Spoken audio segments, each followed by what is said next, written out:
আসসালামু আলাইকুম ওয়া রাহমাতুল্লাহ। এটাই হলো গিয়াসউদ্দিন বাগদাদী রহমতুল্লাহ আলাইহির মাজার শরীফ।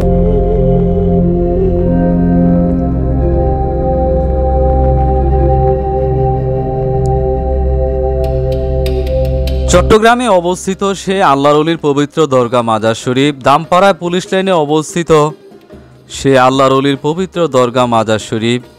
গিয়াসউদ্দিন আল বাগদাদী রহমতুল্লাহ আলাইহি তিনি গৌসে পাক হযরত মহিউদ্দিন আব্দুল কাদের জিলানী রহমতুল্লাহ আলাইহির বংশধর এবং ইমাম হাসান এবং ইমাম হুসাইন রাদিয়াল্লাহু তাআলা আনহুর বংশধর। গিয়াসউদ্দিন বাগদাদী রহমতুল্লাহ আলাইহির মাজার শরীফটি পাহাড়ের অনেক উচ্চতে অবস্থিত সে আল্লাহর ওলির পবিত্র মাজার শরীফ। 400 থেকে 500 সিঁড়ি পায়ে হেঁটে সে আল্লাহর ওলির দরগা মাজার শরীফ জিয়ারত করতে হয়।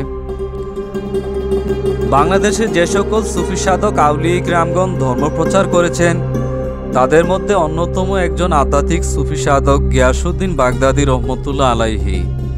এই আল্লাহর ওলির মাজার শরীফটি পাহাড়ে প্রায় 100 ফুট উপরে তার দরগা মাজার শরীফ।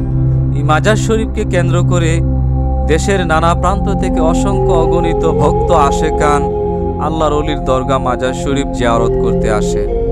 যেখানে মানুষ আত্মতৃপ্তি শান্তি পায় ওখানেই মানুষ ছুটে যায় আল্লাহর ওলির দরগা মাজার শরীফে। গিয়াসউদ্দিন বাগদাদী রহমতুল্লাহ আলাইহি তিনি গৌসে পাক হযরত মহিউদ্দিন আব্দুল কাদের জিলানী রহমতুল্লাহ আলাইহির বংশধর ছিলেন এবং ইমাম হাসান ইমাম হুসাইন রাদিয়াল্লাহু তাআলা আনহুর বংশধর। ধর্মপ্রচার করার জন্য উপমহাদেশে আধ্যাত্মিক সুফি সাধকগণ আরব দেশ ইরান থেকে অসংখ্য সুফি সাধক বাংলাদেশে আগমন করে। গিয়াসউদ্দিন বাগদাদী রহমতুল্লাহ আলাইহি উনি একজন উচ্চ মাকামের আধ্যাত্মিক ওলি সুফি সাধক ছিলেন। তার দরগা মাজার শরীফে দেশের নানা প্রান্ত থেকে সুফি প্রেমিক ওলি আল্লাহ প্রেমিকগণ দরগা শরীফ মাজার শরীফ জিয়ারত করতে আসেন। এই মাজার শরীফটি একটা গরম মাজার, অলৌকিক মাজার। এই মাজার শরীফ জিয়ারত করলে কেউ খালি হাতে ফিরে না তার মাজার শরীফ থেকে। এখনো তার দরগা মাজার শরীফে দেশের বহির্বিশ্ব থেকে ছুটে আসেন আত্মা শান্তির জন্য সেই আল্লাহর ওলির দরগা শরীফ জিয়ারত করতে আসেন। ওলি আল্লাহগণের দরগা শরীফ জিয়ারত করলে মানুষের ভাগ্য পরিবর্তন হয়।